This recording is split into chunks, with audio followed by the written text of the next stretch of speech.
Opportunities in South Africa are endless. If you're an investor, if you're a high-level executive at a major private corporation, or if you're a small, medium-sized entrepreneur and you're looking to do business in South Africa, as I mentioned, the opportunities are endless. I often share information on this channel about investment opportunities. So if you're new to the channel, please be sure to subscribe and welcome to the community. My name is Ashley. On this channel, Ashley in Africa, I share my experience of moving, living, and doing business here on the continent of Africa. I currently live in Johannesburg, South Africa, and this is my second country on the continent. I'm also the founder of the Africa Investors Academy, a community of investors, entrepreneurs, and aspiring entrepreneurs who are looking to relocate to the continent and do business here, grow their business here and their investment while relocating here and building a better life. Honestly, in that academy, we work with advisors, we work with different professionals to help you and support you along that journey. And if you have an interest in doing business on the continent, I highly suggest that you join that academy. But if you're not new to the channel, welcome back.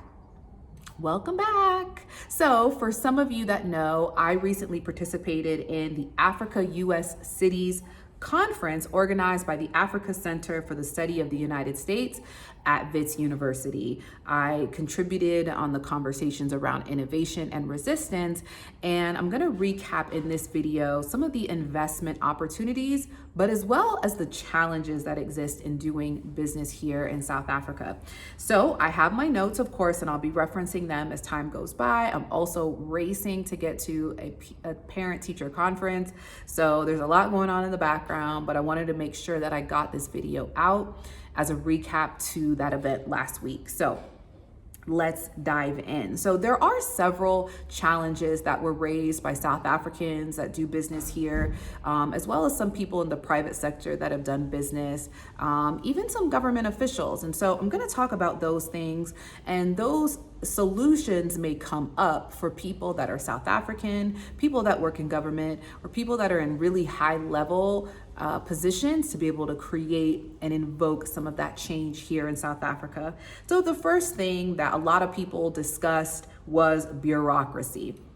So one of the group participants, I was a part of a group that was a breakout session where we really spoke on, economics, trade, and investment, opportunities, considerations, and so forth. And one of the folks in this group was a city economic development professional. He was coming from the Mahala city, and he was speaking about the bureaucracy that exists, essentially the guidance needed from government to work internationally, but also to work within the municipalities. And he shared a lot about the discourse, and I quote, the discourse between the different major cities, specifically Johannesburg, Cape Town. And I think Durban is in there as well, but I think, the focus was really this discourse between Cape Town and Johannesburg.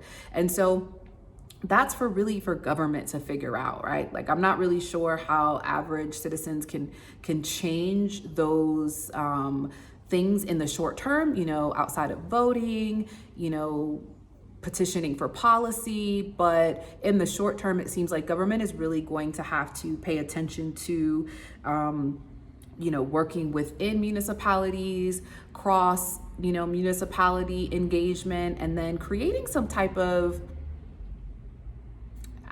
dialogue or like just realistic expectations for the citizens of South Africa about this discourse that's happening between the major city of Cape Town, South Africa, and Johannesburg, South Africa. So that was one of the first challenges that we discussed. The second one was around the public sector. So while South Africa has several foreign companies invested here in the country of South Africa, the public sector is really ready to engage, and they're ready to engage in supporting the needs of the economic development of the country, but they're being a bit held back by government. And so there are several sectors where you do see, privatization. I think specifically around like security, and I'll mention that as an opportunity as well later on for small and medium-sized businesses in South Africa, but as well as foreign investors, there are these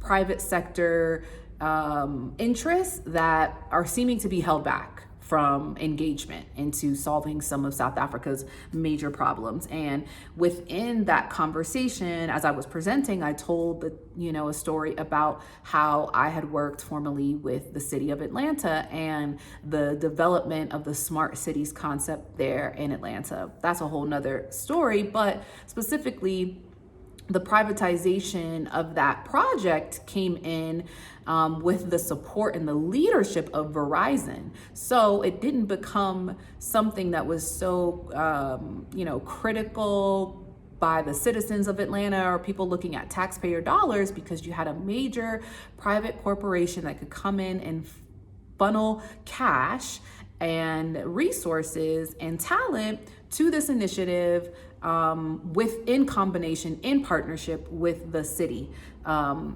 Atlanta. And I think they were doing these pop-ups around like the outskirts for, these like drone-led transport services and like these computer generated trolleys and all of that. But the moral of the story is that public sector can really help in taking back maybe some of these really high level projects, these high cost projects, while coming in with a level of expertise and talent to support that. So for people that are, high level in government and, I'm not sure where the discourse is around this engagement, but it seems like a really great opportunity for public sector to, kind of petition or create some programming or even proposals, right? Some RFPs or some not RFPs, because RFPs would come from the government, but maybe some proposals around what they could contribute and how they can get away with that, maybe without the bureaucracy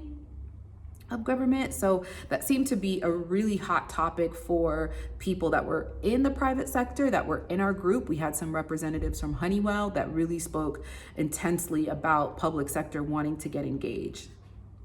The next thing is around planning and policy. So for folks that are familiar, being an American in America, anytime infrastructure is proposed, anytime any new legislation is proposed, it comes through a sort of policy, whether that's the state level or the federal level, and even I think the city level.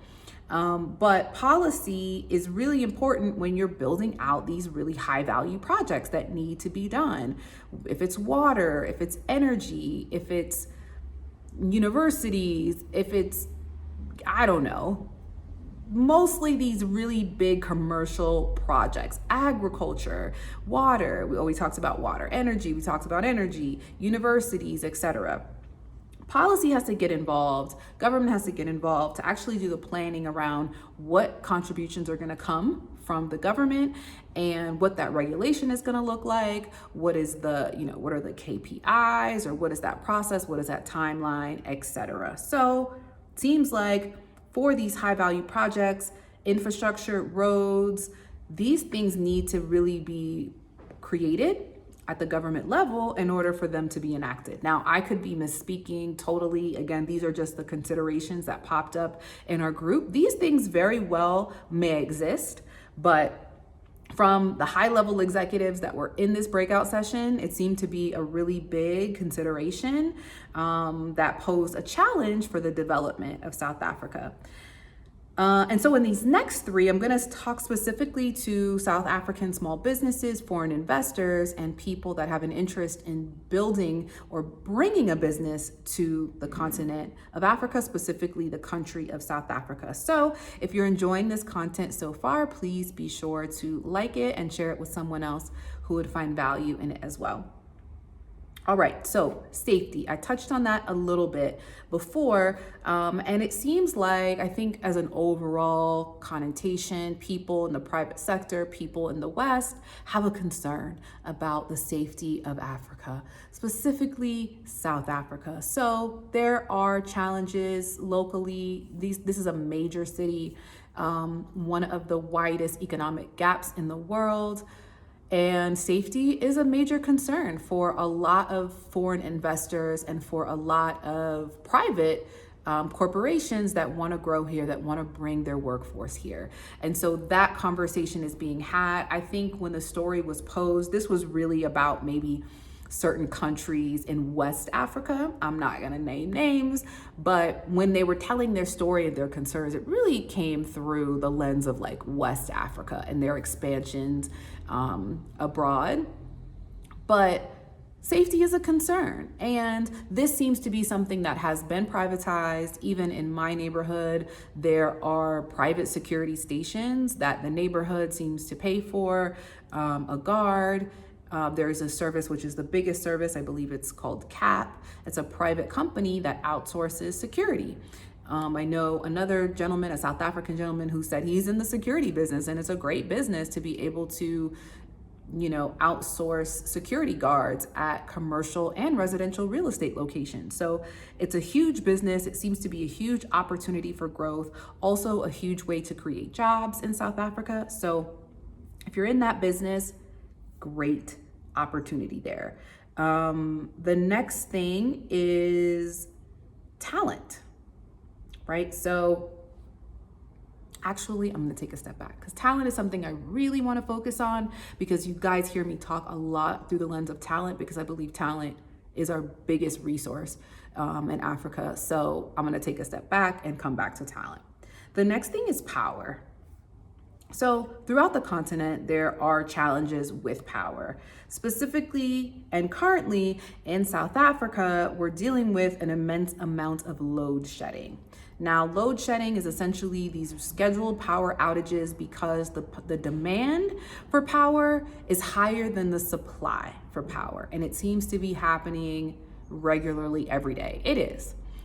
This is nothing new for a growing population. So if you watch The Crown, I just watched that series when I was back in Tanzania. And this is something that, the London or the UK did at a point where they knew that they were expanding their power grid. You have situations like I was familiar in America where the power just cuts out in a storm for days, 3, 4, 5 days at a time. Some places 2 weeks. And so that is a sign of an extreme amount of demand not being covered by the supply. And does it happen every day in America? No. Is it happening every day in the UK? I don't know. Things are changing. But here in South Africa, with the growing population, with the huge increasing amount of people coming to the major cities, that increase for supply for power, the demand, is just over the supply. And so this is a huge opportunity for alternative energy sources. Already, everybody I know is getting power installed, inverters installed, generators installed. Like, everybody is looking at quotes. Even the place where I'm at right now, our landlords are switching out the, ovens to gas, looking at alternative ways to make sure that there's power when we're having load shedding. Huge opportunity. Wind, hydro, solar. If you're doing that business and you're already in that business, growth is imminent. And if you're in that business in the West, great opportunity, great way to bring a need to a market that has a huge uptrend in that need for that service and that product. So a story was told actually by the Africa Development Bank during our breakout session, talking about the sustainability of our environment. So while, the West is encouraging South Africa to get off of coal while they're increasing their coal, there's just a lot of conversation around these alternative energy sources that are actually already happening really all around the continent. But because of the low, the lack of policy or the lack of allocated dollars to this said industry, reconstructing infrastructure is a major investment, and that money needs to come from somewhere, right? So my last video, I talked about China and its influence and how much money and liquidity it's pouring into the continent. Well, these type of projects take billions of dollars. And so it's coming in with either that level of capital that level of expertise and the talent to be able to facilitate that, or all of the above. And so for these private companies, these major companies, these VCs in the West, huge opportunity to engage in some alternative energy tactics to support the growth of South Africa. All right, so now let's get into talent. Talent was the last consideration or concern for investment in economics and trade here in South Africa.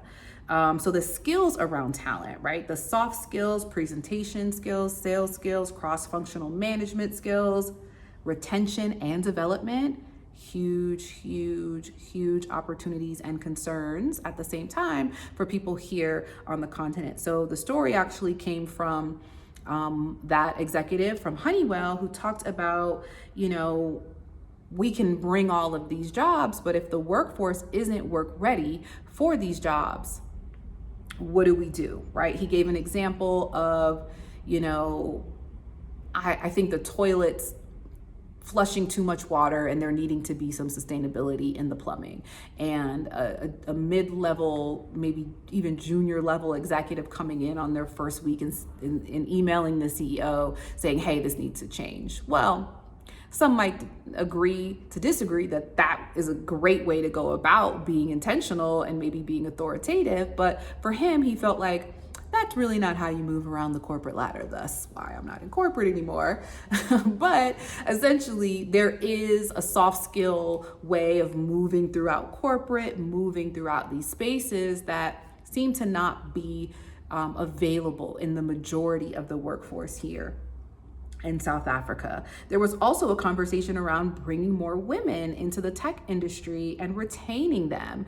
I talked a lot about this in the Bloomberg article. Being in the tech industry, which was a very high performing industry, but also male dominant industry, it can be very uncomfortable for a woman to exist in that space and to operate in her fullness in that space. And so what are some of the ways in which women can be supported, enriched, uplifted, educated, trained, promoted in tech roles here in South Africa? So those were some of the major considerations that came out during our breakout session at the Africa-U.S. Cities Conference held at Wits University. And I'm sharing these simply because there's great opportunity out there. I am not the gatekeeper to access to South Africa. These are, opportunities are endless, but these are specific industries or opportunity areas where if you are in government, you can invoke change. If you are in policy, you can invoke change. If you are a senior level executive at your, Fortune 1000 company that is interested in moving to the continent, specifically setting up in South Africa, you can evoke change. And if you're an entrepreneur in South Africa and also abroad that wants to build your business and grow your business here in the country of South Africa, you have an immense amount of opportunities to do that with all that I've shared. So I hope that was helpful. If it was, please, again, be sure to like this content, share it with someone who would find value in it, and subscribe to the channel. I'd love to hear your feedback in the comments. If you're in any of these industries and have an interest in potentially getting engaged with someone that can help you grow your business, visit us at the Africa Investors Academy. That link will be below, and we'd love to have you in the community to support you along that journey. Until the next video, I'll see you soon.